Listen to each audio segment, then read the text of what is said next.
میرا نام فرزانہ ہے، ہم دو بہنیں ہیں۔ جب ابو ملک سے باہر ہوتے تھے تو ہم اپنی امی کے ساتھ اکیلی رہتی ہیں۔ میری عمر 20 سال ہے۔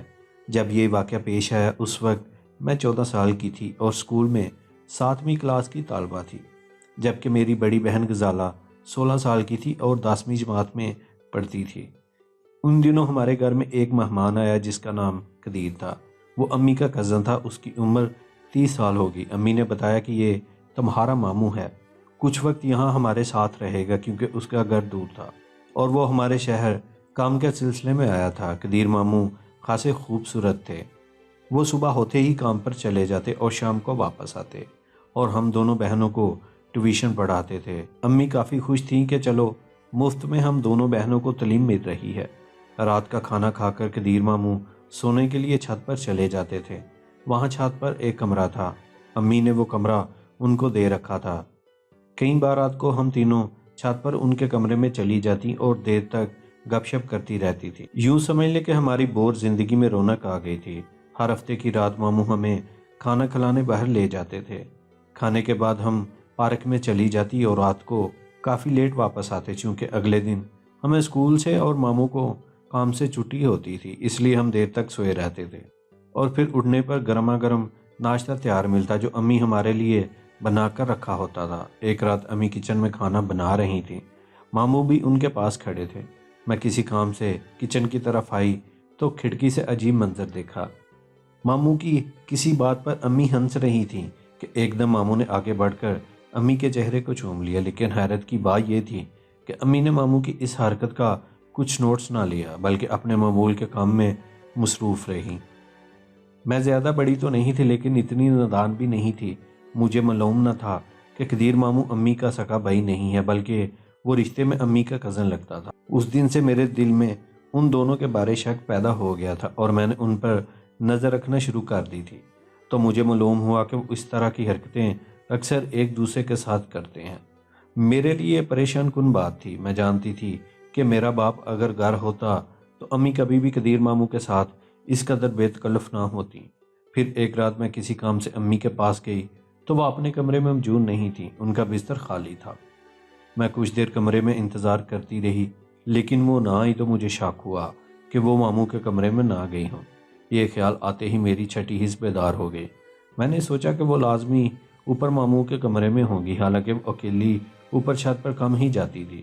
یہ خیال آتے ہی میں دبے قدموں سیڑھیاں چڑھ کر چھت پر آ گئے۔ ماموں کے کمرے کی لائٹ بند تھی، اگر لائٹ چلتی تو روشن دان سے نظر آ جاتی۔ میں کمرے کی کھڑکی کے پاس آئی اور کان لگا کر اندر سے آوازیں سننے کی کوشش کرنے لگی۔ جلد ہی مجھے امی کی آواز سنائی دی۔ وہ ماموں سے کہہ رہی تھی کہ مجھے اب جانے دو، اگر میری کوئی بیٹی اٹھ گئی تو وہ مجھے بستر پر نہ پا کر اوپر چھت پر آ جائے گی اور اگر اس نے مجھے تمہارے کمرے سے نکلتے دیکھ لیا تو نہ جانے کیا سوچے گی۔ لیکن ماموں کا اصرار تھا کہ دونوں لڑکیاں سو چکی ہوں گی اور اب صبح سے پہلے نہیں اٹھی، اس لیے تم ابھی میرے پاس ہی رک جاؤ۔ مزید بھی کچھ ایسی باتیں کی جسے سن کر میں شرم سے پانی پانی ہو گئی۔ اب تو شک کی گنجائش ہی نہیں تھی کہ میری ماں کے قدیر ماموں سے غلط تعلقات تھے۔ میں کچھ دیر مزید وہاں رکی اور خاموشی سے واپس کمرے میں آ گئی، یہ سوچ کر میری آنکھوں سے آنسو نکل رہے تھے کہ میری ماں اپنے شوہر کی غیر موجودگی میں ایک غیر مرد سے تعلق بنائے ہوئے ہے۔ میں جانتی تھی کہ اگر میرے باپ کو اس بات کی خبر ہو گئی تو وہ ایک لمحے میں میری ماں کو طلاق دے کر گھر سے نکال دے گا اور ہماری فیملی ٹوٹ کر بکھر جائے گی۔ یہ بات سوچ کر میرا دل لرز گیا۔ میں اب کچھ ایسا کرنا چاہتی تھی کہ ماموں اس گھر سے ہمیشہ کے لیے چلے جائیں۔ کافی سوچ بچار کے بعد میرے ذہن میں ایک آئیڈیا آیا اور میں مطلوبہ وقت کا انتظار کرنے لگی۔ پھر ایک دن مجھے موقع مل ہی گیا۔ اس دن امی اور میری بہن بازار گئی تھی، میں اور ماموں گھر میں اکیلے تھے۔ میں ماموں کے کمرے میں گئی اور اس کے ساتھ باتیں کرنے لگی۔ تھوڑی ہی دیر میں دروازہ کھلا اور امی گھر میں داخل ہوئیں تو میں نے اچانک اپنے کپڑے پھاڑ ڈالے اور شور مچاتی ہوئی ماموں کے کمرے سے باہر نکلی۔ میری امی اور بہن نے پوچھا کہ فرزانہ کیا ہوا، تمہارے کپڑے کس نے پھاڑے اور تمہاری یہ حالت کس نے کی؟